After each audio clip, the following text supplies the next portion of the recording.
Hello everyone, hope you're doing well, hope you're looking after yourselves. Welcome to another episode of the Hustle Chronicles, where we learn about entrepreneurship, we get to meet incredible people, and we get to explore entrepreneurship through a more honest lens, because we know that entrepreneurship is not the be-all and end-all of life. We know that there are other things that come into entrepreneurship, so whether that is your mental health and well-being, whether that's family and friends, your support networks, whether that is literally just coming up with a business idea and going into it. As you guys know, we bring on amazing people to discuss their amazing and incredible works and efforts, but as you all watching or listening may know, I don't like doing introductions because I feel like it's best to hear from these people directly. So I'm going to hand over to our guest speaker today.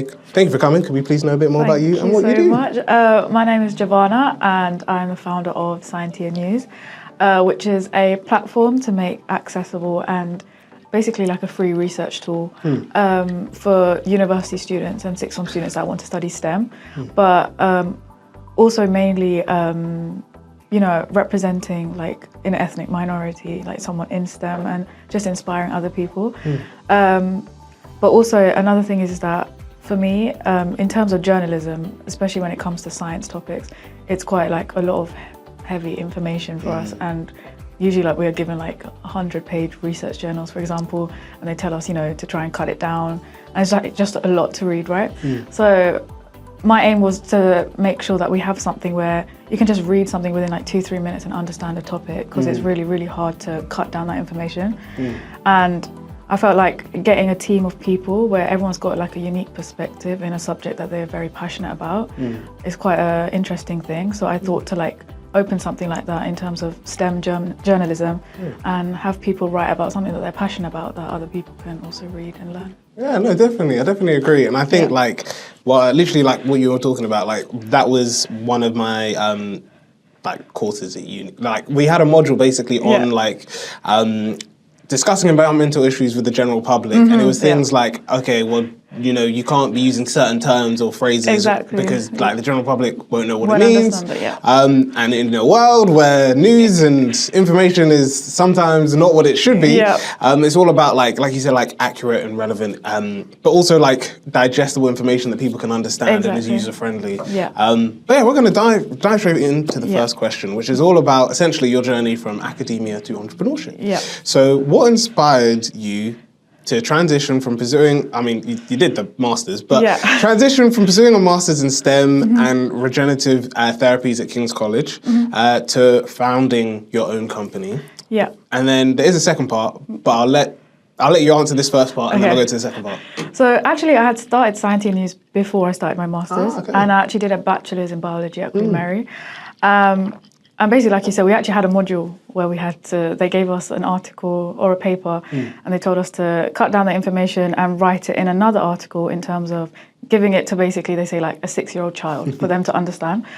So when they gave us like the list of articles/journals, and I was just looking at the topics, like the topic seemed so interesting that I was like, I wish we had a tool where we could just read that and understand that within like 1 or 2 minutes. So from that, I just randomly was just talking to a friend about it, being like we should have like a website for university students so we can just have a 1 to 2 minute article and just read off that rather than reading a journal. And even my friend was like saying like, how are you going to start that? Like, where are you going to begin with that? Because I have like no skills in making a website or anything. It was just like an idea that just popped in my head. So yeah, I just slowly did like my research and just looked at other websites in other area topics. Like I didn't find much in STEM. Like, for example, we have like BBC Bite Size, that's like for school students, but I wouldn't say we have anything in terms for university students and graduates. So yeah, just doing my research on how to like create a website, and from that module as well and that task that we did, I was like, I spoke to another friend who's actually really good at like making websites and stuff, and I just shared that idea as well, and she said that was like a really good idea. And again, she asked the same question, like, how are we going to start this? So I think me and her, like, we met up. And it took me a while to even think of a name. And then we were trying to find different like website softwares that we can just start this website. But yeah, it was just like a lot of 2-3 month planning. And yeah, I think I just released it like in the last year of uni. And then, yeah, from there, it was just me and her just like talking to friends, being like, oh, do you have an article that you've written on a topic? And we just posted it. We didn't have much on the website. But then later on, I started putting it on LinkedIn about this. And I think there were like other university students that were interested and thought this is like a good idea, that we should have like accessible and free information for university students. It's like, oh, can I write an article on this topic, on that topic? And slowly from there, we had like people just like coming in from that. And yeah, from that, we've now created like there's like 60 people across the UK that help. That's incredible. Yeah. You mentioned the name. Where did it come from? Yeah, that was, it was such a long process, okay? Like, the number of names, God knows. I spoke to so many friends who were like, should I use this name? Should I use that name? But the word Scientia is a Latin word, which comes from basically scientific information, like knowledge, scientific knowledge. And I was like, that's such a good like word. But I was like, what else we could add to that? So we thought Scientia News. But yeah, it was just like a lot of like back and forth, like when you type a word up, it'll be like, oh, there's like a website or a platform that already has the name sort of thing. But I thought that word Scientia, obviously because it means knowledge, it matches well to what a website is. So that's how it came up. No, definitely. I definitely agree. And I honestly, like, I know the issue of like trying to search names. I know. You might think it's the best name and then someone's already taken it. Yeah. I know, as I said, like even with Pick Up the Mic, so like I mentioned it sometimes that we had the name and we had set up everything, like we were on like all like listening platforms and like our first podcast that we ever did, the student guide, like that was called Pick Up the Mic. Yeah. Had all of that, done it. Didn't release an episode for like maybe another month. Yeah. And then between that time, someone in America wanted to set up theirs, call it Pick Up the Mic, and then they ended up calling theirs Pick Up the Mic Podcast to be different to ours. Yeah. And it became a whole thing because like we were releasing episodes at the same time and people were just like, oh, is this your podcast? We were just like, no, they're specifically in America. This is us. And then it came a whole thing. Yeah. They thankfully, or like that was super harsh, but they stopped releasing episodes. So then it meant that like now on Google, like we were appearing a bit more. But yeah, I completely know like the issue. Even like with some of the other, so even like for our other podcasts and names and like even like this for Hustle Chronicles and all of this, like trying to find a name that didn't exist is always rough. It's so weird. This is so random, but. No, that's right. I was like, I work in a part-time job like retail, and even there was like a product that literally said Scientia, and it was like a skin serum, and I was like, oh my god! Just looking at it, I was just so like the names are just like being used like everywhere. It's just so hard to get a very unique name for something, but 100%. And even no, it's honestly like it's so random, like where, because even like with Pick Up the Mic, like because we were all Brunel students, our Instagram page was called like Pick Up the Mic Brunel. But then we realized people kept on thinking we were like either a university society or stuff like that. And we was like, no, actually we're not. It was just Brunel because we're associated with the university. We thought if we call it just Pick Up the Mic, people are gonna be like, who are these guys? Or like, what are they doing? So that's even why we had to then like do a whole rebrand. And like now that's why like Pick Up the Mic is the name of like the business, and then we've got all these individual podcasts. But yeah, no, literally like it was like if you can get a great name first off. I know, you guys are really spot, but like for me, no. Even the logo itself, that's another whole situation. I've now like the logo's now changed, but it was a completely different logo when I had started it. And again, I don't know how long I was doing like drawings, like I was sketching as well, just like what do I do? And I was like, that was a whole other nightmare. And then, I recently changed it again to like, but it's just too much. No, I completely get that. And it's like this, like with us, like we started, like our original logo was just like based on, like we used like a Canva microphone and used it. And I was like, oh, okay, this is cool. Like I can keep this as my logo forever. And then I think my brother was just like, oh yeah, you know, like it's not copyrighted if you use like stuff in Canva. I was like, what do you mean it's not copyrighted? He's like, yeah, no. If you use this as your like company logo stuff, like you don't own it. It's not unique to you. I was like, great. So we're going on designing a new logo, which is like the logo that we currently have now, and like all of the logos that we have like were redesigned and stuff. But literally, like we said, like even just like coming up with a new logo and like figuring out it's such a long process. And like then you've got to think about like the colors and like what colors work well and all of this. It's a journey. But also even I was going to say with the Latin. Like the link with Latin, you know, as I wouldn't say I'm a Latin enthusiast or that I speak Latin at all, but like some people may know, I don't have the t-shirt on me now, as you can see. I was filming anime stuff before, but we have on our Pick Up the Mic t-shirt, we've got a Latin quote, "Sig Parvis Magna," and I say that's like both an inspirational quote to me, but also for the like Pick Up the Mic as a whole, and it's all around the idea of like this.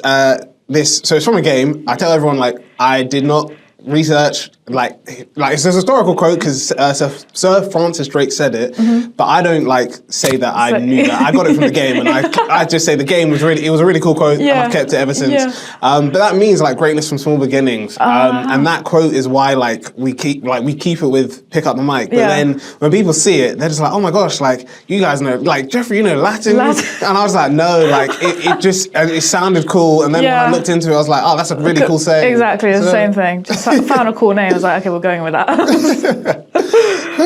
We're going to go to the next question, which is all about, and I think, if I'm wrong, I'm sure our previous guests are going to come for me, but I think you're the first person that we've had on that actually leads a team of volunteers. And this question is all about that. So leading a team of over 60 volunteers is definitely no small feat. It's not something easy. You know, I've got a team of like both friends and family, like volunteer time to pick up the mic, and even like leading them, and they're not 60. It can be tough sometimes. So what strategies have you employed to recruit, manage, and motivate, you know, such a wide and diverse group, especially in the context of a non-profit organization?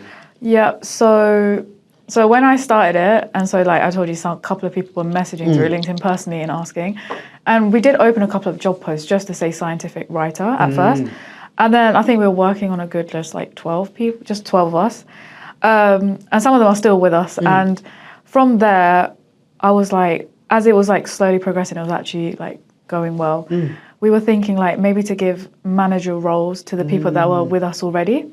And so I was like, so I don't know how many people. Okay, so right now we have like basically like 10 managers. So they all specialize in a specific subject. And then from there, we told them to open some job posts from their LinkedIn profiles, which then gradually we got more people from different topics. And so then we were able to like branch out. So like we have a biology content manager, but then we also then have like a cancer and genetics content manager, and then chemistry, physics, psychology. Honestly, just 10 people. And then now from there, we've slowly been getting assistant managers as well. So it's basically that people have been here that have been working with us for a long time, that understand what our like goal is and our processes.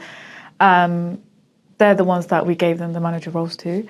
And so then they also then manage like that group of like people. So if there's like 10 people that are specializing in chemistry, they help, you know, check their articles, edit them and give them feedback, and then they'll give the finalized work to me and my friend Manisha. So she's the managing director for Scientia News. And then we then make sure it's like gets the green flag, and then we just put it on our website. But then we also like, I also do my best to like connect with everyone and ask them like what their interests are. And it's not just about journalism, but being passionate about STEM and inspiring younger people in STEM, which is why we also work on, I also connect with women in sciences. And recently we did like an International Women's Month like platform. And I connected with a couple of people, so System UK, and also people from my background. So I'm Tamil, so it's a very minority like background. So I connected with Tamil people that are studying medicine, so women in medicine, and I also wanted to ask them like what inspired them to study medicine. And so doing that, I feel like you're growing a massive community in STEM. But yeah, it was quite difficult at first, like managing these people. But I think passing it down as well and giving the other managers skills to learn how to deal with leadership as well. It also builds their like soft skills and adding it to their CV, and which has also then helped them get jobs in like writing fields outside of it. So that's really cool. So it's just making a big community. Yeah, thank you. And I think like you mentioned, like delegation is such a powerful thing. Because you can't do everything. I know, exactly. And even like I should have mentioned this in the previous question, but you know, when you were talking about like developing a website, like similar to you, don't know how to develop a website. When we started Pick Up the Mic, I had like limited video editing skills. A lot of the software that we use today, I didn't know how to use at the time. But it's like we said, like being one, like in cases where you need to like, I guess when you're starting off, you might have to do a lot of that, but also being aware that like, you don't have to do everything. Yeah, you don't have like to. You can delegate to exactly. So my friend Manisha, so she's a managing director. She's like amazing in terms of like computer science skills and website skills. So she does a lot of right now she's working a lot on the actual Scientia website, so editing and things like that and moving things around, whilst I work mostly on the social pages. So that also like, we equal the workload, but sometimes it feels like, one person has got more work to do than the other person. But yeah, it's very hard to like balance all of it though. It's not an easy thing. Like I'd always have like a list, like a backlog of things that I need to do. Like, for example, the articles, we have to at least post them like 3 times a week. Again, it's going to get difficult posting it, and then there's volunteers asking, when is my article going to get posted? And they're getting excited about that. But then because I'm doing the other projects as well, and I also need to balance that. So yeah, sometimes it gets like really hard at some points. But yeah, it's just balancing and making sure like everyone's supporting you. And yeah. And even you mentioned that you work part-time, and I'm also happy to if you want to know this, like you can let me know. But also someone who works part-time, balancing your part-time work with your like business can be tough. Exactly. How have you found managing that? Yeah, so before when I did the website, I was doing part-time, studying and doing the website at the same time, because I had started up from my final year and then I went straight into my master's. I think when it got to my master's is when it really got to me, because that's when I got like 50 to 60 people. So it was like doing those tasks and then concentrating on university, working on weekends. So it was a lot. But yeah, I'd always just like set a schedule on what I need to do and just make a timetable basically and follow it. Obviously, it's not going to happen. I'm not going to follow that timetable. Not going to happen. But again, I would like talk to them, like to my manager's team and be like, can someone do this or someone do that? But I still try my best to try and get the work done for them as well. But yeah, it was a lot. I remember like I did take a couple of months break from like the website work, being like, we're just going to take a break for a bit. I'm just going to pause on the articles and just have to focus on my dissertation. Then yeah, once I'd finished uni, I had some free time obviously, and I was like, I'm taking a break right now. So I was like, okay, now I've put my full focus on Scientia right now. So yeah. Yeah, definitely agree. And yeah, even for me, like I know, like we said, like it is. So when Pick Up the Mic started, I was in my final year. Yeah. And then literally like you, like I went straight into my master's. Yeah. And yeah, like wow. We both did masters. My masters, I tell people do it, but like I know. I tell people do it, but I'm like in my head, I'm like no. It was like, too much. Because I look back on it, and I think it was like pure delusion. Because I was like, you know what? I studied during a pandemic. Yeah. What's the worst the masters could do to me? Because I was like, I if I managed to even graduate and like COVID impacted my studies and all of this, I was like, come on, this will just be a walk in the park. Yeah. I kid you not. I have never been so unsure of like what happened. But yeah, it was good. I enjoyed my masters in the end. Like it was fun, but especially my dissertation. Like I think it got to that where I was like, I absolutely hate my course. I was like, I hate my course. And I think especially like I've always said like do a dissertation like in a subject that you're interested in. And I think my subject was interesting, but I wasn't necessarily invested in it. Yeah.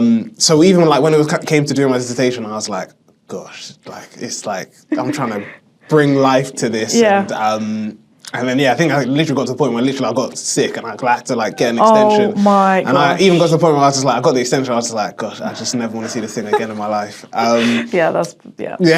Hey, what did you do your master's in? Sustainability, entrepreneurship and design. So my dissertation, I love my undergrad one. My undergrad one was all about like mental health in the environment and like natural disasters. Yeah. So it specifically focused on like flooding in the UK and how this would impact like mental health. Okay. And it came from, I think the UN did a research report based around Hurricane Katrina, and it was like essentially after Hurricane Katrina happened, there was a lot of like increase in there was increase in PTSD, there was an increase in like violence against women and children, there was increase in depression, and I was like, oh, it's interesting to see that like there's this clear like mental health, like environment, like natural disasters impact mental health.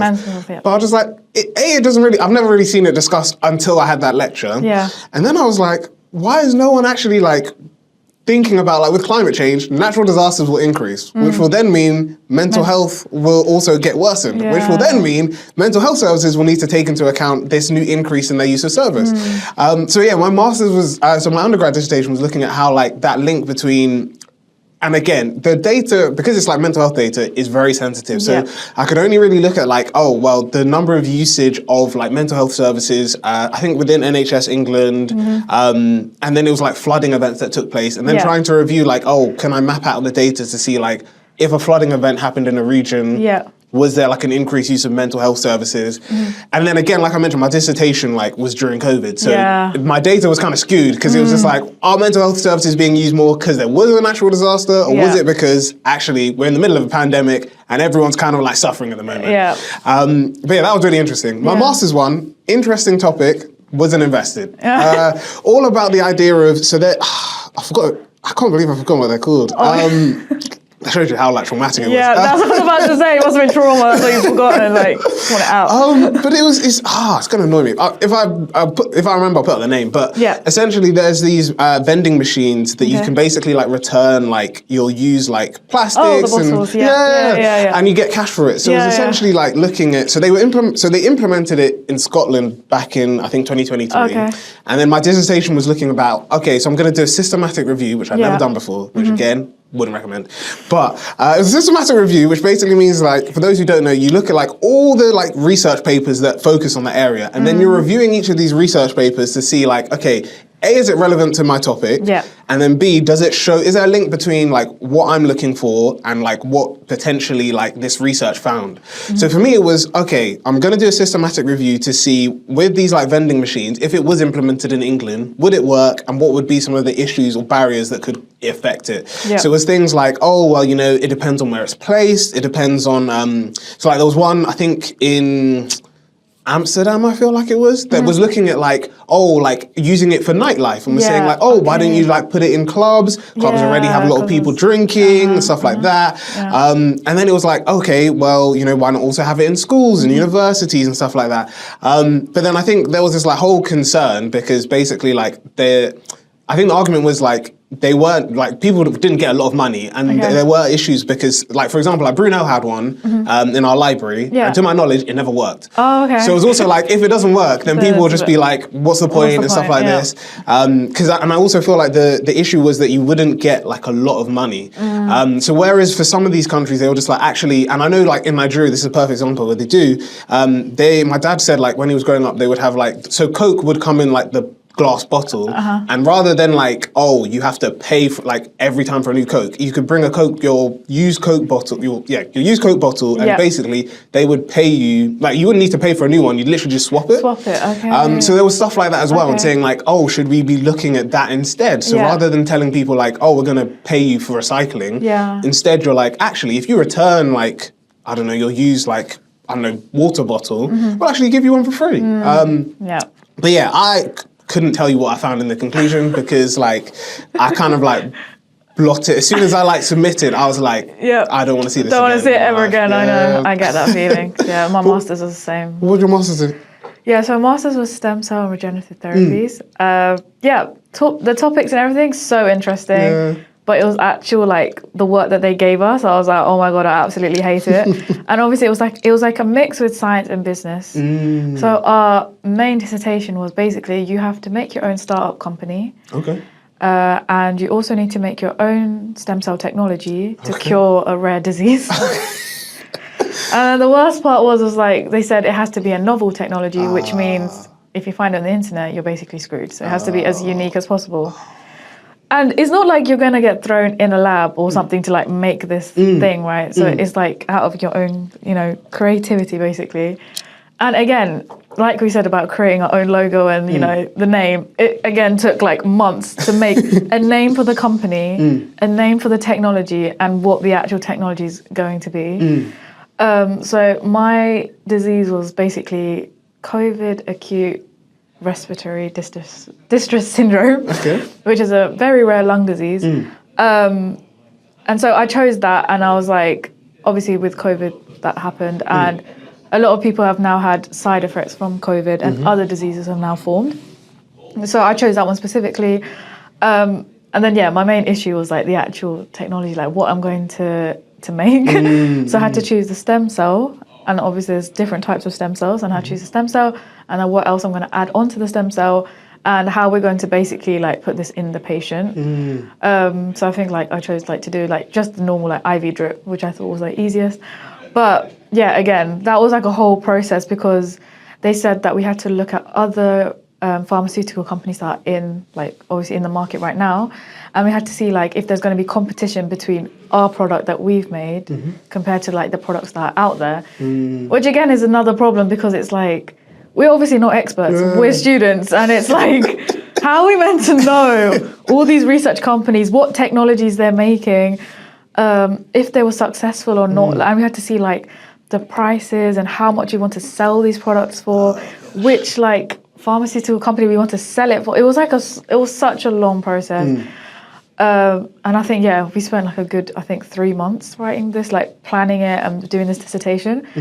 Honestly, I hated it. It was not even a dissertation. They called it a business plan. Like basically our thesis was a business plan. That was like really, really hard to like balance the science side and the business side of it. Because obviously, even in my class, everyone were basically either medical students or just did like purely like biology or neuroscience, biomed. Like none of us had any sort of business background.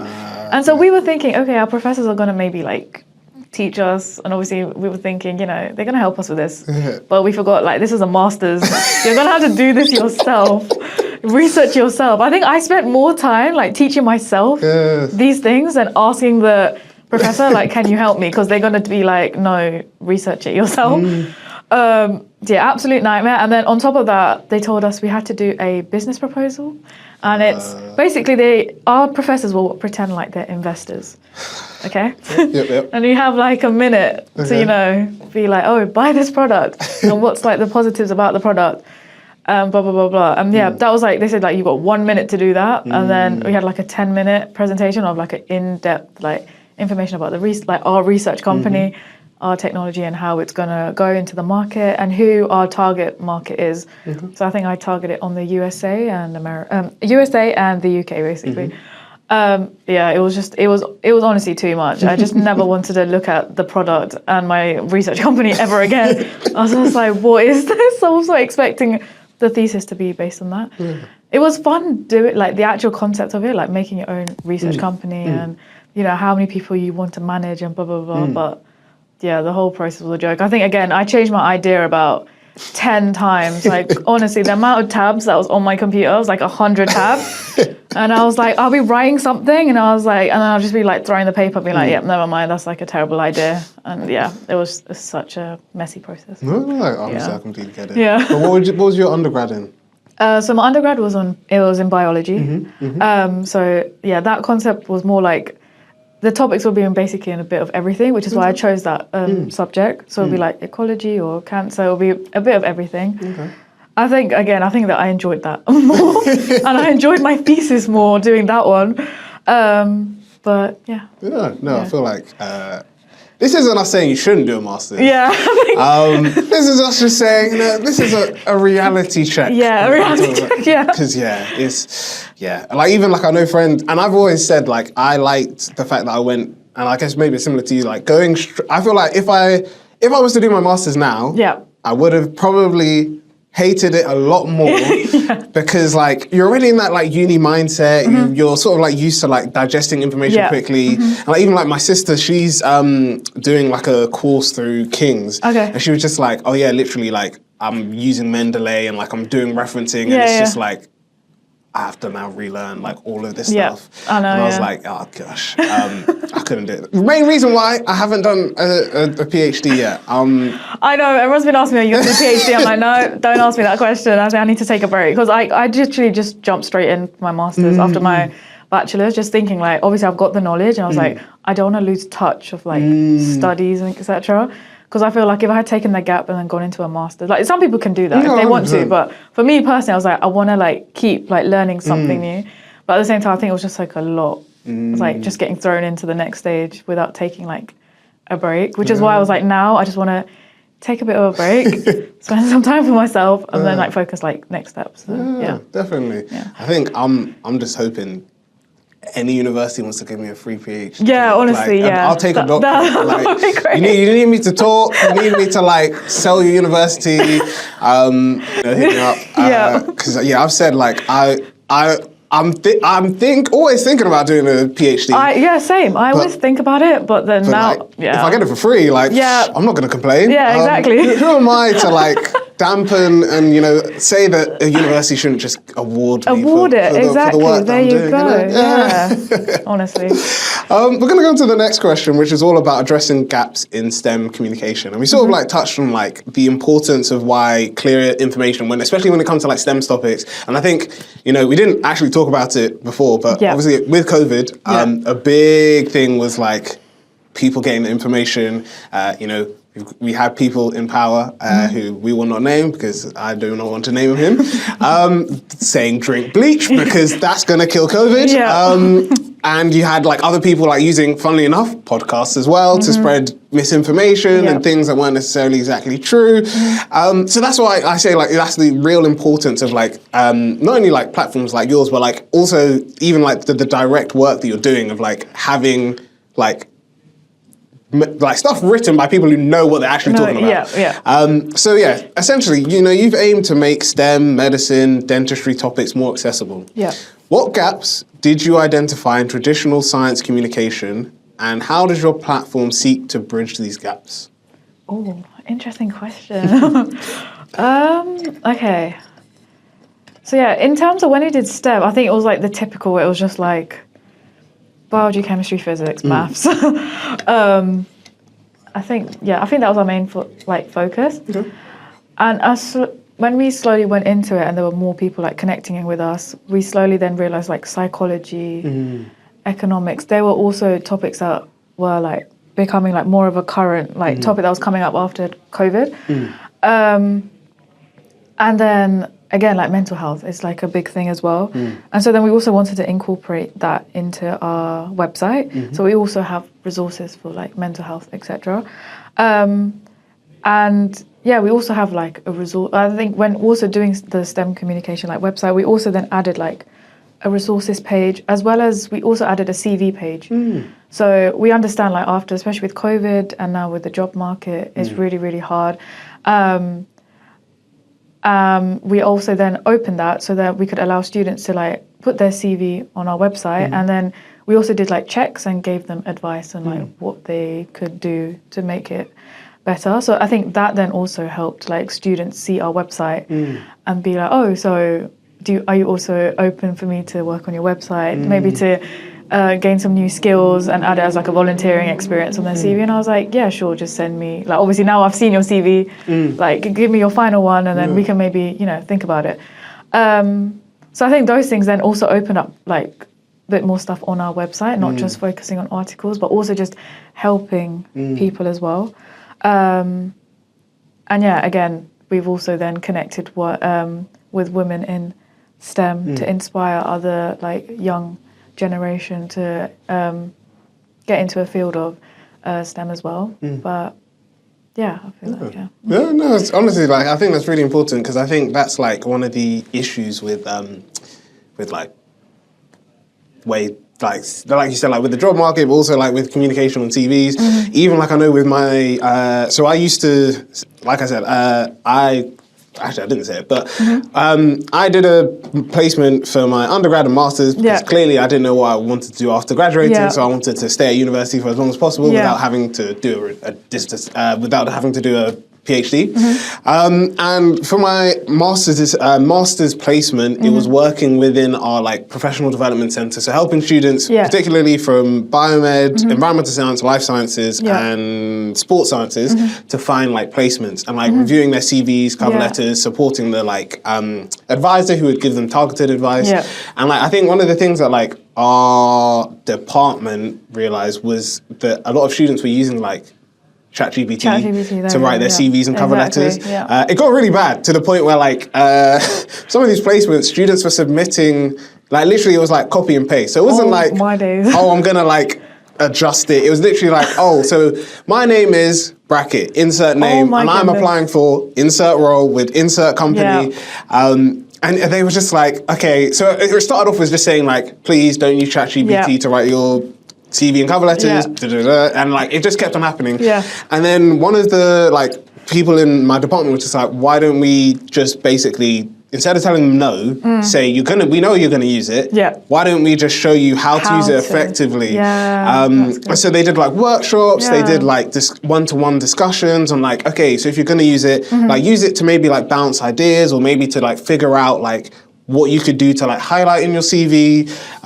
Because they were just like, look, we know you're gonna use it even if we tell you not to. There's no point in us trying to like move you away from that. Exactly. But it makes more sense to like actually like focus on giving you like accurate like ways to like use prompts and like how to maximize like using maybe the free plan versus the paid plan. Because and I don't know, like I left before like all of this stuff happened, so I don't know how it worked out in the end, but I imagine it was still very useful, because it's like a lot of students, and I'm sure it's like with the people that you work with as well, like writing a CV and cover letter is not easy. I know, and like everyone's got different ideas on like what it should be and what it should look like, how much information you should put. Should you put your LinkedIn page? Should you not? And then I know even like everyone's got loads again, like how do you use your LinkedIn page? How much information should be there? Do you talk about every job you've had on LinkedIn? Do you only talk about the cool jobs you've had on LinkedIn? So there's like so much information on that. And I think it's really like clear and important to see from the work that you've been doing, that you've allowed like students to like, I think it's like cool on two aspects. Because one, you're giving them like the space to like learn and like develop. And also you've been able to tap into a new like area for your business. But also you've been able to like, I guess, bring people on board, which is really cool as well. Because again, especially after COVID, finding opportunities as well in a topic that they're really interested in is also really difficult. So again, I felt like doing this, especially when they're interested in that specific subject, for example, like physics or something, that could also like help build their profile. So like when someone sees that they're specializing in a topic that they're passionate about, and inspiring other people to do it, I think that also then helps them with their, profile and their skills, etc. Definitely, and also like not a lot of young people can say that they've written articles. Exactly. It's another cool I think it was last summer we tried to do it, but it was like basically like an internship, and we just got a couple of like young students on board for it. They were in sixth form at the time, and so what we did, we gave, I think like a month internship. So we connected them with like one of our volunteers who specialise in a subject that they would be interested in applying for university. So for example, if they're applying now to go to university to study biomedical science, we found like a biomedical science volunteer and connected with them. And so then that person will then show like how they wrote articles, show their like past articles on our website, and then explain to them how you write it. And then the student would then write their article out. So I think we had like a medical student, someone who wants to apply for medicine, and I think a couple for chemistry. So again, doing that, we gave them that 1 month to learn about like writing, because I feel like another thing is that even for me, I didn't really know that science communication was actually like a field that people actually even go into. Only when I had started the website and worked on it, I realized there were so many other people that are doing that as a job. So from that, I was like interested to see that it doesn't have to be you just working in a lab. Like, especially for me, I was always thinking when I was young, if I'm studying sciences, you're going to be a scientist when you grow up. But there's so many other fields to that, like working in corporate. And so, healthcare communication, so I think that's another thing that's like growing. Doing that internship, I felt like helped some of the younger students understand that there's a field for them in that area. And so now, I think one of them actually said they were interested in becoming a permanent writer after doing that 1 month internship. And I think right now he's only in year 13, but he's like, the way he's writing is very, very professional. So I felt like that has now helped build his skills. So when he goes into university, he's going to understand like the topics more quickly. So, No, definitely. And it's literally like what you said, like that's something that will also impact like the coursework that he writes, the exam answers, and like through that experience, like he's been able to like develop and grow, which is really cool. This isn't one of the questions. Okay. And it's a tough question. Okay. So if you can't give one, you're more than welcome to give 3. But I'm going to make it slightly easier, because I was going to ask you, what's your favourite article on your website? Oh no! But I know that might be harsh, because your team may not be having the answer. So instead, what is your favourite article that you've written? That I've written? Oh my god! Okay. The thing is, when I did it, I put one of the articles I actually did when I was studying at university, and I put that article. And I think it was kind of human brain be put into a computer. So like the knowledge from the human brain kind of be translated into the computer.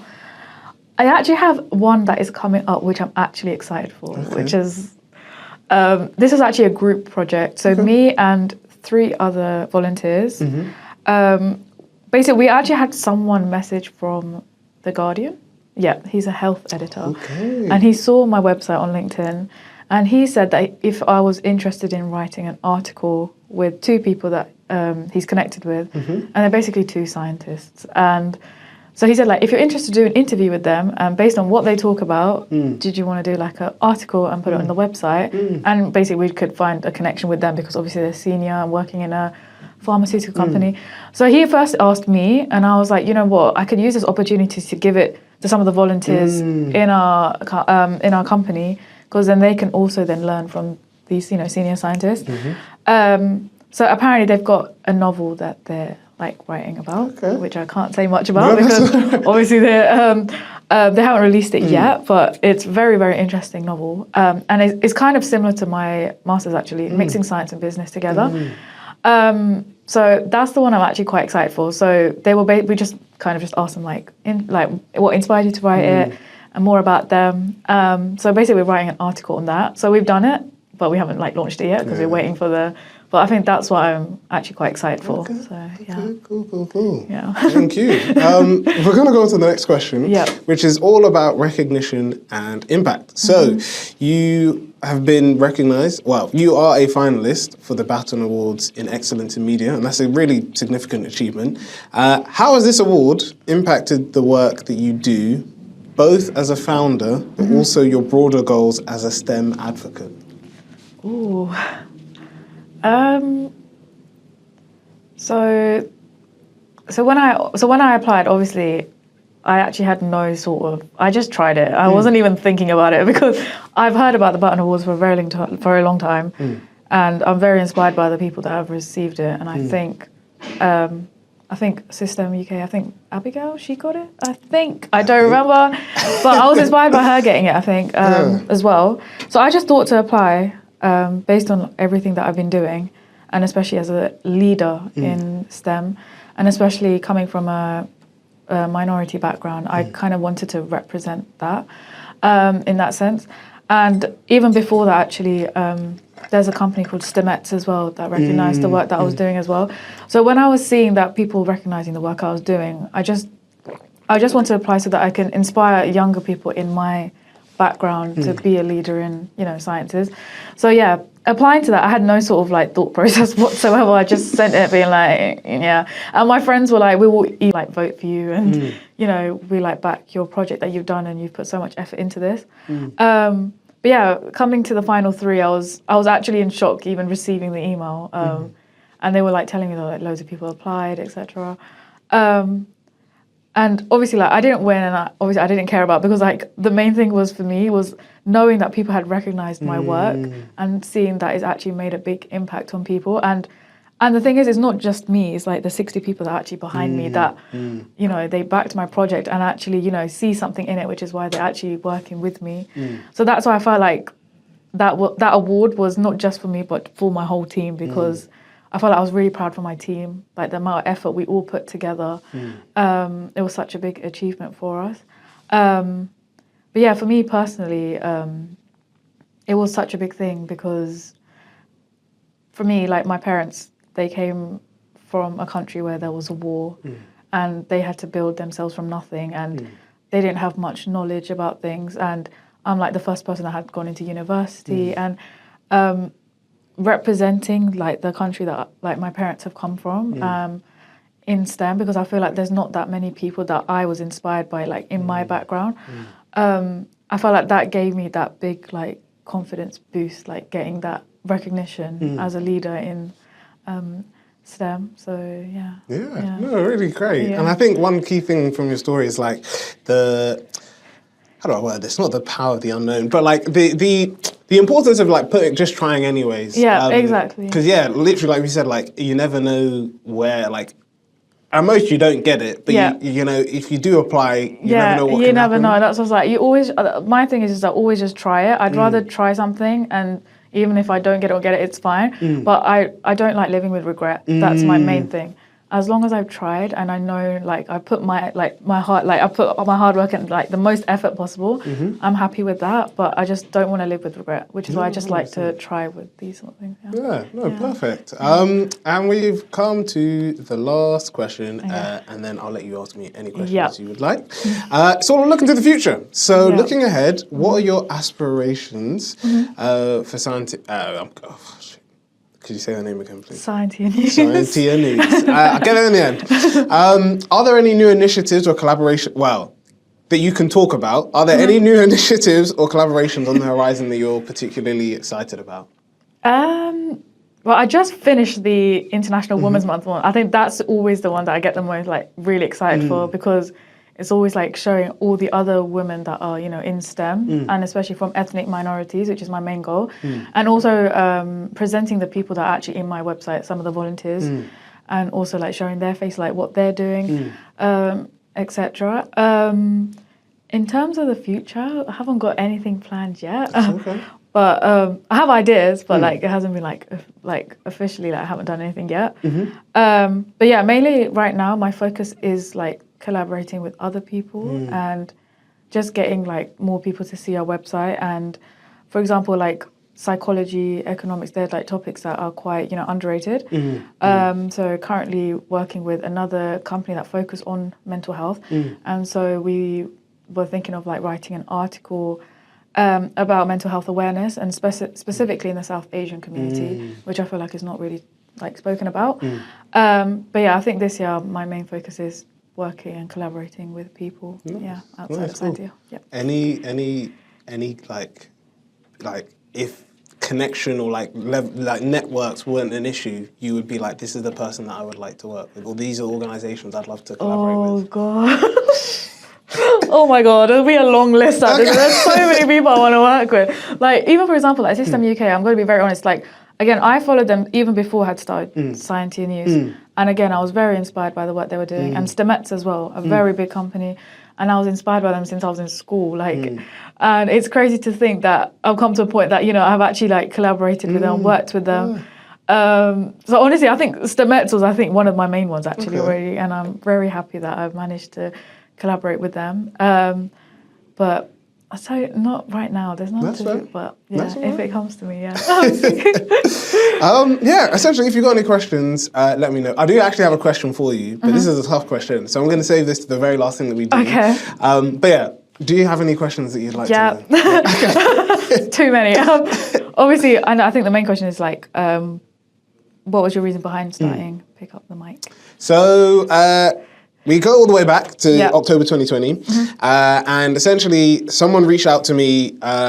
This was I was going into my final year, so literally coming back from placement. COVID was on, studying from home, and basically someone from my student union got in touch and said like, we are essentially like doing, like, we didn't get a BME officer elected. We would love for you to like go for it. Are you interested? And I was like, cool, let's do it. I couldn't campaign in person because of COVID. So I had to like do like WhatsApp groups and like DM people on Instagram. And like my friends were like helping me with it. And then essentially like a lot of the stuff in my manifesto, like students were like, when I DM'd them, they were just like, oh, I really like this. So I was saying things like we should work with like black-owned organizations. I said like, there should be more promotion on like the stuff that the university is doing. So like so they have this thing called the venture competition, which is like a yearly fund. It's like a pot of money, usually around like 10 to 15,000 that any student or recent graduate for up to 3 years can apply for. Or even like the department that I ended up working in, like before I like left Brunel, that department, like they give CV advice and cover letter advice for all students, like while they're like at the university, but then also again 3 years after graduating. And I think for me it was like interesting because a lot of students didn't know about all of this, like the resources that the university had, and again a lot of it's free. So like even I only found out like through this and then like Pick Up the Mic. Like the university has free mental health support. They do like for people who think they might be neurodiverse, they help them sort of like get tested and essentially do that for free. And yeah, I was just like, yeah, there's so many things. And people were just like, oh yeah, I didn't know about this. Long story short, I didn't get elected, but I was like, oh, this is really cool. Like these conversations have been good. So I spoke to my friends and I was like, look, I don't feel like we should just like drop the ball and just not do anything with this. So I was like, cool, why don't we instead turn it into like an online Zoom series that people could come on and watch and ask questions and all of this stuff. And then basically it came into the lead up and I messaged my friends and I was just like, look, I don't know about you guys, but I'm kind of tired of Zoom. Because I was like, I'm catching up with family on Zoom, doing my lectures on Zoom, catching up with friends on Zoom. And like I was just like, everyone's talking about Zoom and how they're all like Zoom fatigued. And I was also just like, for me as well, like if I didn't attend a lecture for whatever reason, I was like, I never really would go back and watch it. So I was just like, even if we send it to people out like afterwards and say, oh yeah, like thanks for coming, hope you enjoyed it, like this is how you can watch it. I was like, they're just gonna be like, nah, I'm okay. So I was like, why don't we instead? So my friend, I think I looked into podcasting and I was like, look, why don't we just do podcasting? Because it's ultimately the same thing that we would want to be doing. And I said like podcasts are designed in mind that like it's timeless content. So even if I don't watch it when it like literally comes out, I'll go back and watch it in the future. So none of us have done podcasting before. We literally all jumped on a Zoom call, turned all our cameras off to boost our internet connection, and then we're just like, cool, we're gonna like do this. So we did our first season as just an audio podcast. Then my like friend and like big supporter of the podcast, Samuel, he was just like, why don't you try going onto YouTube? And I was like, okay, well, do you think we should? And he was like, yeah, like YouTube is like a cool space. Like, again, YouTube content can pop off like years later. So I was like, cool, let's do YouTube. And then, we started on YouTube. We started recording video. And then that led to like us doing like more additional content. And then I think it was either last year. I think it was last year. No, sorry, it was like years. It was 2023 that essentially we were just like, either 2023 or 2024, we were just like, with Pick Up the Mic, we've got all this. So we basically were creating all this additional content and we said, okay, we've got one main podcast called Pick Up the Mic, and then we've got all this additional stuff that we do alongside it. Then we were just like, actually, no, like we basically take the same amount of effort to do all this additional content that we do for our main content. So we were just like, why don't we just say we're now not just one podcast and we do all this additional stuff. We're actually a network of podcasts and all of this additional stuff now becomes their own separate podcast. And then we were just like, okay, well, all this entertainment, so like we have a sci-fi, anime, and gaming podcast. And we were just like, this is really fun, we've enjoyed discussing this. But we were just like, we feel like if someone goes on our YouTube page, they're gonna see all this educational stuff and university stuff, and they'll be like, well, actually, I'm only here for like anime, gaming, or sci-fi. So we were like, why don't we just like separate that content? So which led to us then creating like 4, which is like, that's a whole thing to manage, but 4 YouTube channels. So we've got Pick Up the Mic as one. Then we have the 2 Maces, which is our sci-fi one. Pick Up the Controller, our gaming one. And then Senseis of Anime, our anime one. And we were just like, let's just divide up the content between those 4 channels. And even like with our podcast, so like our only so the original podcast that we started is still on all listening platforms. But we were just like, we've even seen like ourselves, we get more engagement on YouTube than we do on listening platforms. We were just like, okay, cool. Everything else should just be on YouTube and we're not gonna like try and like keep marketing like loads of different podcasts. So we'll just have like, everything is on YouTube. And then if you wanna listen to an audio version of our content, you can go to like Spotify and stuff, and that's one particular podcast that is still quite open and does have overlap with all of this stuff. And then we started doing workshops and mentoring. What's else? Oh, gosh. You do so much. Oh my God. Yeah. Oh no. Like it's. I don't know how you're balancing all of this. You know. I would love to say it's with a schedule like you, but it's not. It's mainly like I think figuring out like. Having a plan and like, so guests to know, and it happened today, like having calendar invites has been useful. So it helps me to know like, I've definitely, because there have been times where like, I've booked in a recording or like maybe me and a guest have spoken about a recording. And then because it's not directly been in both of our calendars, we've been like, just to check, like, is this still happening? Or like, just confirming. So I was just like, no, if we put it in the calendar, it just makes it easier. But sometimes it's just like trying to schedule days for stuff. But sometimes I'm just like, actually I could do with a long break of like. Have you had like any issues? Like, is there anything that's gone wrong? Because I feel like when we like talk about like our own projects, right? Everyone's thinking like, wow, it's like amazing, but obviously there's going to be like loads of problems behind that. So I was just like wondering, like, has there been any like obstacles? We've had a few. Sometimes we've had like. issues with like potential people who wanted to be on the podcast, because like I make it abundant. Well, I tell people can ask for stuff, so like they can ask to be like maybe possibly paid for their stuff, all of this. But I say like, hey, look, like the bit of context is like we are. Like we're not really generating that much revenue. So I said like I don't feel like I'm in a, and I said like also the money that we do generate, like because like we've got, so particularly for the sci-fi and fantasy podcast, we have people that are like, I'm not involved in hosting that, they host it themselves. Okay. So I was just like, I don't want to be like, yes, even though it's like I'm the founder, I'm the director, like it's my idea. I was like, I don't want to be like, I'm going to pay like cover people's travel costs and stuff like that directly, which is also why we have like online options. So I do say like, oh, like, yes, I prefer to do in person, but if like online would be the easier option because it will cost you a lot to come to record in London, or even like to just travel around London, I'm like, cool, like just don't, like let's just do it online. But I've had issues with guests like wanting to be paid and stuff, and like miscommunication with that. Equipment is another one. About to say. We've had it. Well, there was one that. So for our 50th episode of our first podcast, I met this person at an event. Shout out Indy. We recorded an episode. So I recorded an episode. And then I was editing it. The camera that we used, or the webcam that I used, was the frame rate was faster than the audio. So when I was looking over, I was like, the audio is not lining up with what's actually being, like the mouth movements and all this. And then I was like, okay, I could try and edit this, but this is going to be a right pain. So I just emailed her and said, look, I'm so sorry. The camera wasn't working. Can we just release this as an audio episode? I know this isn't what we wanted, but like, would this be cool? And she was like, happy to do it. But there's stuff with technology that doesn't work. What else? What else has happened? I've had it that like, I think, like tech-wise, even like with scheduling and posting, I've had it that like, sometimes episodes don't post, or sometimes like when I'm trying to export it, it doesn't export it in the right way. So rather than the episode being its full length, it's like however much it was able to export. So I might think, oh yeah, this episode's like done, and then like be prepared to release it, and then I'm like, there's 30 minutes missing. Where did it go? Oh my god. So there's a lot of like, I think the biggest thing with like all the stuff we do is like storage. So now we like, because we've done it for like 4 years, I've had to like get a big hard drive to like dump all this content on. Because it's just a lot. It's a lot.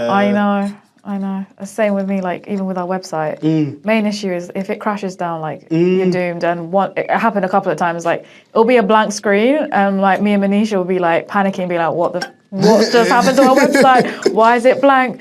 And then we have to like message like the support team of the website and be like why has it gone blank? And they would like fix it for us, or like even articles, like posting the article.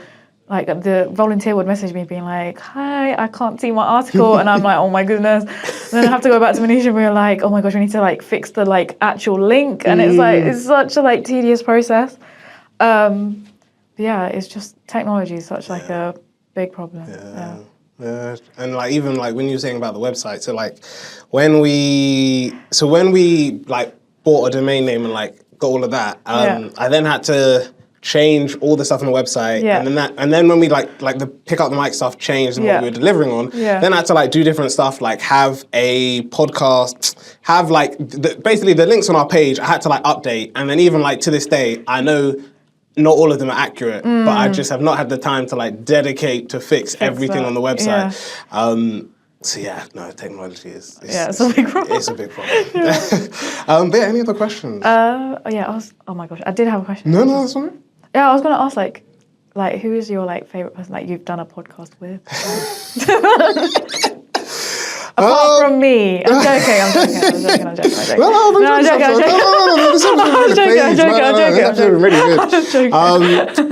It's just funny because at our 3-year anniversary event, I was also asked this, and it was kind of it's funny because I generally forgot that the person on my team who was hosting the episode, she actually started off as a podcast guest. So when I gave this answer, she was just like, oh yeah, you know, it's just interesting that you didn't mention our episode because like I'm here interviewing you. And I was like, oh yeah, you did actually do. I completely forgot. Oh my god. Favorite person who I've interviewed.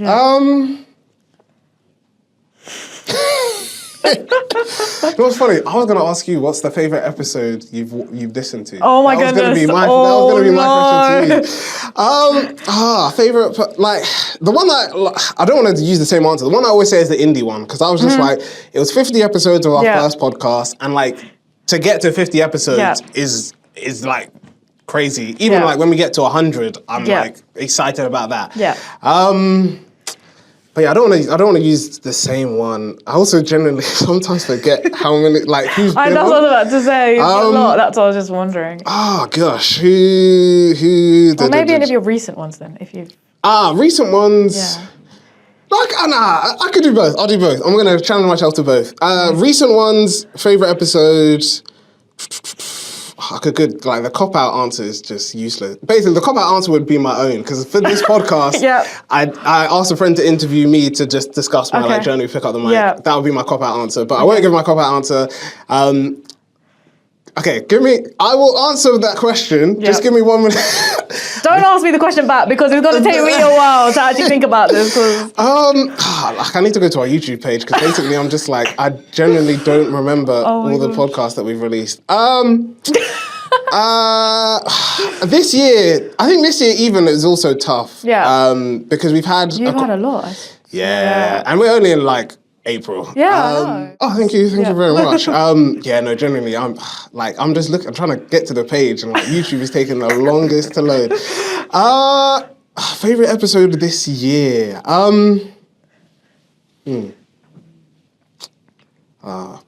If any of our guests are watching, please don't come for me. I will. Yeah. Favorite episode. I think one that was pretty like. Ooh. Actually, yeah. Okay. So one of I'm gonna have to do a top three. So top three for this year. Top three, yeah. I think one was definitely, so with this podcast specifically, we have this thing of like, we bring on, and again, if you want to do it, you're more than welcome to, but we bring on guests like a year after they've like been on their podcast to see like, how has the last year been for your business? Like, has it been good? Has it been bad? Have you closed your business? Have you started a new business? Have you rebranded? Yeah. So we did the first episode of that this year, and that was with someone called Jew. And like, that was a good episode. I liked that. It was the first one of us.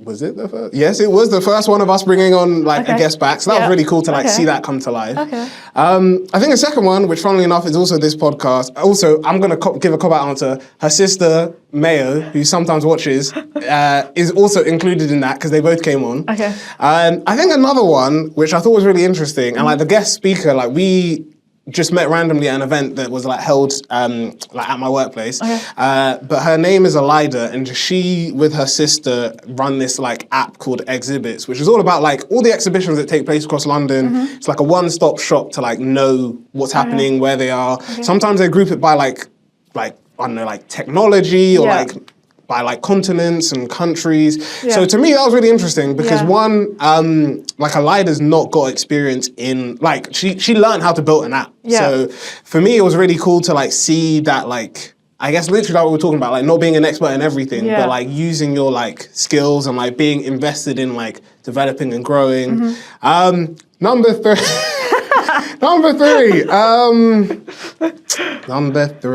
And also what's funny is I've done an episode with my brother, so if he's watching, he might be expecting me to say him. But I'm not going to say family because again, that's a bit of a cop-out. What would I say? Favorite episode outside of that? Actually, you know what? Shout out to this person. To be honest, they've been on twice, but for two different podcasts. But my friend Shania, I think it would probably have to be, so for another podcast we do, we call it Mic Unplugged, and it's more of like we call it a special edition episode, but it's mainly just like random fun that we have. And I think, again, this is a cop-out because one is her episode that we did, which was all about like, we just were asking each other questions on like what's happened, we were talking about uni, but then we ended up talking about like, so she's a Marvel fan, and we were just talking about like, Marvel characters that we think the other person is similar to, and like our stories of like what's happened over the last time we like spoke on the podcast. And the reason why I think that was also special was because that wasn't the first time we met in person, but the first time, like, I don't know Shania from like outside of Pick Up the Mic. So we literally only met because I saw that she was doing, like, she did journalism and like was doing like a paper, they had she was in podcasting with a friend, and like I saw it and just DM'd her and said like, do you want to be on this? Yeah. So for me it was really nice because like that was the first time like in a podcasting sense we'd been on person and like done all this. But then I guess another one was literally as I mentioned. So for this podcast, shout out to Sean. We did. So Sean was a previous person on here who spoke about his business and how he's like working on this. And then in his episode, which funny enough was recorded in this room, we ended up speaking about comedians for like a good like 10-15 minutes. Yeah. And then we were just like, so then afterwards, Sean was just like, oh yeah, like I really love the comedian chat. Like, do you want to like, if you ever want to talk about comedians on a podcast episode, let me know. And I was like, yeah, well, sure, let's do it.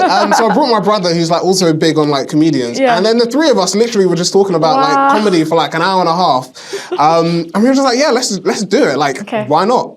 So yeah, those would be my like three recents, and then I think 3 of all time. Okay. Yeah, that was tough. Yeah. Please don't cut. But I love all my episodes equally, and all guests are great as each other. Exactly. So yeah, just our 4-year event. Don't ask me this question because Oh my god. I forgot. So I guess flipping the question to you, what would you say is your favorite episode? No, you can't ask me that question because it's going to take me a long time to actually go through each other and remind myself. Because honestly, like, I've watched your podcast for years as well. So I appreciate it. Yeah, and before I'd even started my website. But yeah, don't ask me that question right now. I will tell you personally because honestly, I've actually forgotten. I'm gonna have to like get my phone out as well and go through each video to remind myself. No, honestly, all of them are amazing. It's really inspiring to hear that everyone's like unique perspectives and things. Yeah. Do you any other questions that you want to ask? Yeah, very random, but like, who is your like favorite Marvel character? So my go-to one is Spider-Man. I don't have a preference. Like between Peter Parker and Miles Morales is like I think Miles is a bit more, but Peter is the one that I grew up with. Yeah. Which always leads to the follow-up question of who is my favorite of the 3 Spider-Man. 3 Spider-Man. Yeah. I say Tom is the most believable. Okay. I feel like Tom gets the balance of Peter and Spider-Man well. He does, yeah. But I do like the jokiness of Andrew Garfield Spider-Man. Okay. So I say like Tom Holland's like a combo of both. Both, yeah. I feel like Andrew Garfield is a great Spider-Man, but his Peter Parker, I feel like even though you tried to portray him as like geeky and a bit nerdy, I was like, he has too much like cool charisma to be believable as like a nerd. Yeah. So I was just like, Tobey Maguire on the other hand is like great. I think he gets Peter Parker. Yeah, Spider-Man was a bit different, a bit more mature, but I don't mind. Yeah. But yeah, I feel like Tom gets like the playfulness of Spider-Man, but also like the like geekiness and nerdiness of like Peter Parker. Yeah. But yeah, Spider-Man's like probably my favorite characters. Yeah. And it's also funny because like I think it was like I was just like. When I was asked that with Shania, I was like, I don't know if Spider-Man is my favorite character. Yeah. And then like, now I look at my room and I've got like a Spider-Man poster I got from Comic-Con. I've got Spider-Man Funko Pops. No. So I was like, no, Spider-Man 100% is my favorite character. He's literally like, I've even got him, right there. Oh, you got it, yeah. Well. Oh, yeah. So I was just like, no, Spider-Man's my favorite. He's my favorite character. Okay. Any other questions? Yeah. Yeah, I would say like, what is your proudest moment in terms of doing this project because you're hitting 4 years now? Yeah. There's 2 things. One which I can talk about because the birthday event is next week. So I guess this is your early teaser to what's going to be announced. Yeah. But essentially, so I guess outside of this project that I'm working on, it would be doing the graduation, like speaking at my graduation. That was really fun. Oh, yeah. I also say like it was fun because like none of my family knew about it. Yeah. None of my friends knew about it. Yeah. I didn't tell, like I only told some of my colleagues because literally I was just like, I had to like go away from like my literal desk to like do some, like they were doing practice runs because they wanted to hear people's speeches and make sure it was okay. So I was like, I'm going to be away from my desk for a bit and this is why. But yeah, I kept it like super low key. Yeah. So for me it was funny because like you know there's times when like, if it was TV, I just wish I could like point the camera towards my mum. Because my mum basically like came, so my parents came to the graduation and my sister was there too. And I think my sister clocked on because I'd already come on stage, got my certificate, my parents saw me, Yeah. all great. Yeah. And then my sister and my mum and my dad see me walk back up and they're like, why is he coming back up again? And then I think my sister clocked on. Yeah. And then my brother, not my brother, my dad was like, I think my dad also was thinking, oh, maybe he's doing something. Yeah. My mum was like pulling the most confused face ever and was just like, what, why are you? And I was trying to talk to me while I was like waiting on the side. And I was like, okay, I don't want to be like laughing while they're like still sorting out the stuff on stage. Yeah.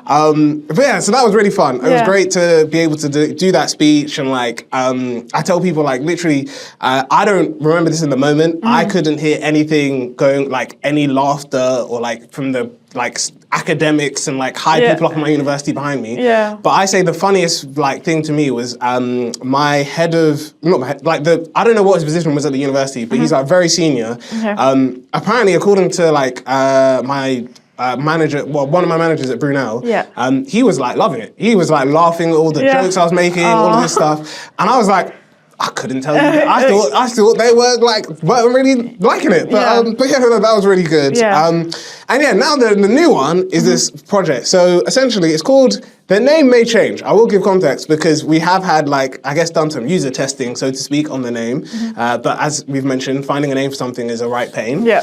But it's currently called the Fund and Flourish Lab. And essentially it's supposed to be that, well, it was through all these like all these informal conversations I was having with people. So whether it was through work or through the podcast or like through just like people connecting, you know, people would tell me about like what they were working on, and I would speak to them, and I'd be like, oh well, have you tried this? And I was giving them advice, and I was like, oh, it's really cool to see that like, and they would give me advice as well. So I was like, it's really cool to have a space where like people are bouncing off each other and working together.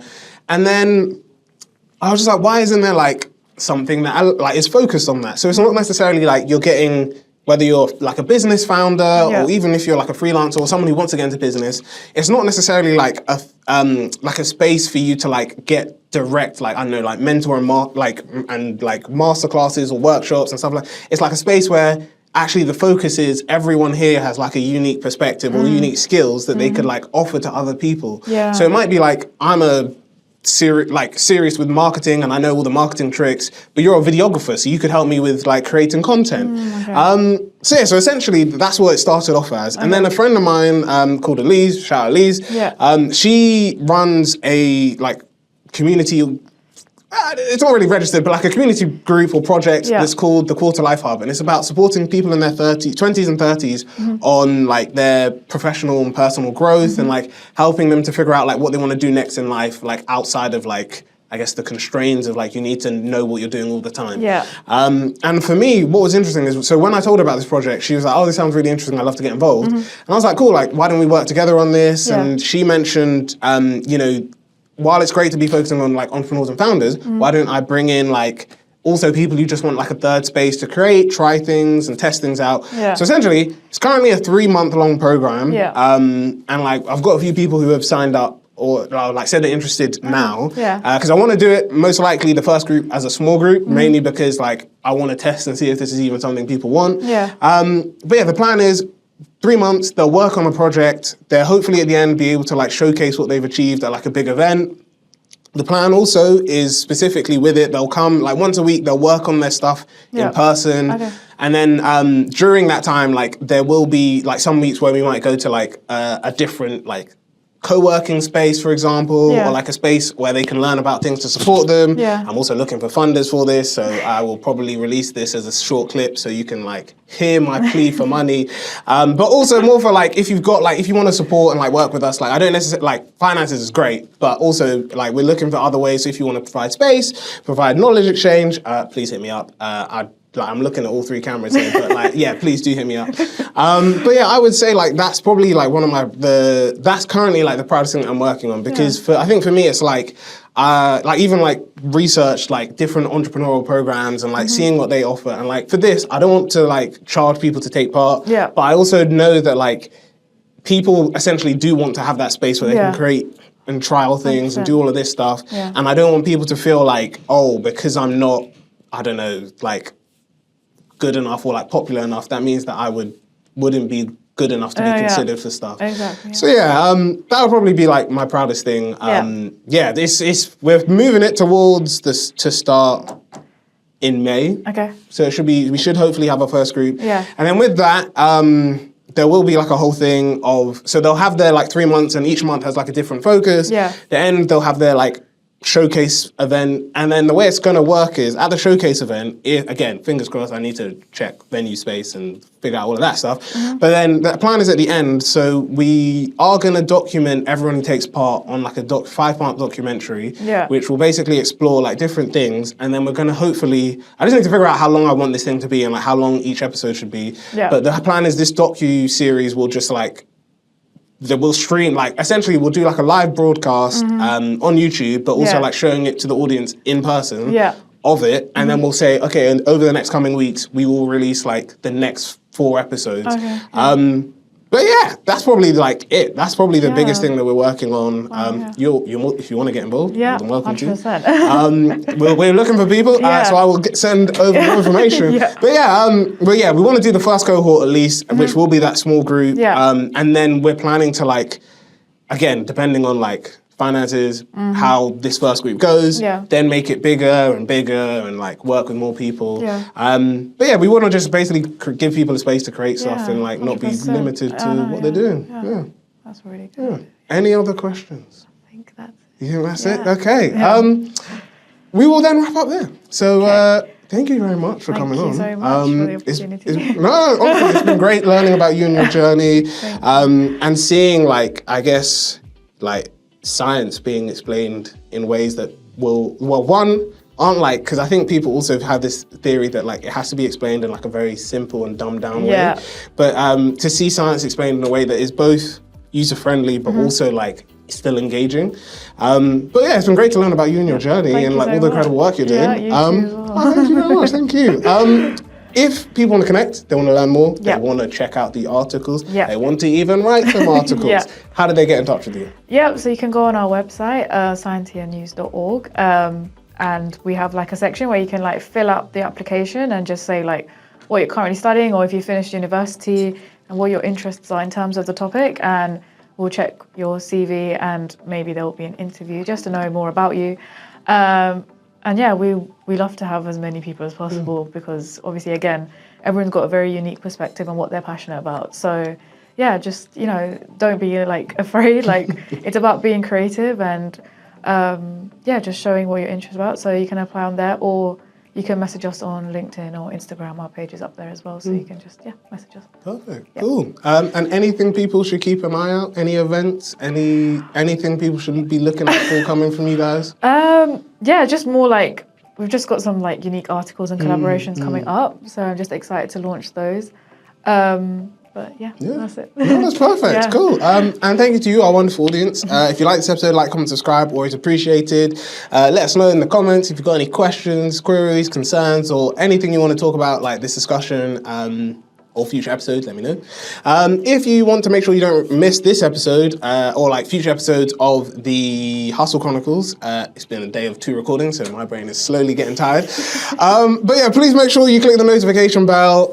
If you want to receive if you want to receive merch, if you would like to get discounted merch, discounted tickets to our paid events, if you would like to support our efforts, all of that fun stuff, you can check out our YouTube channel membership or our Patreon membership, both linked in the description below.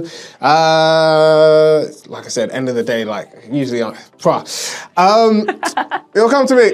Yes, if you want to check out our other channels, as I mentioned, we have a sci-fi, fantasy, anime, and gaming channel. So if you go to the For You page, you can scroll down and there'll be a nice video that appears now that will showcase like all of that. But if you scroll down past the For You, you'll see the Two Maesters, which is our sci-fi and fantasy channel, Pick Up the Controller, the gaming channel, Sensitive Anime, the anime channel. As I've mentioned, we are planning to be pushing more content on a more sort of like reoccurring basis, because I know for some of them, it's been like a bit as stuff happens. But yeah, we're planning to push more content on those pages as well as this page. So do definitely like make sure you follow and subscribe and keep an eye on those spaces.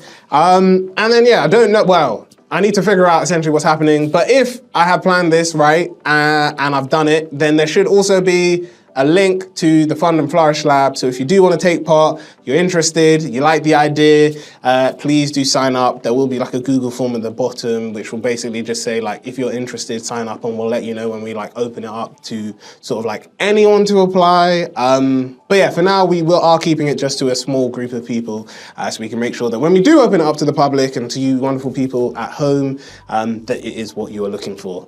So yeah, so please do check out that, if it's there. If it's not there, then keep an eye out on our Instagram pages, which is Pick Up the Mic Network on all social media platforms, apart from X, because we're not on Twitter. But yeah, we're going to wrap up the episode there. Thank you so much for coming. We're going to close the chapter of the Hustle Chronicles, and we will see you in the next episode where we discuss entrepreneurship with another great guest speaker. Might be a new person, might be someone coming back, but the only way you'll know is if you come to the next episode. So we'll see you all there. Have a wonderful day, and speak to you soon.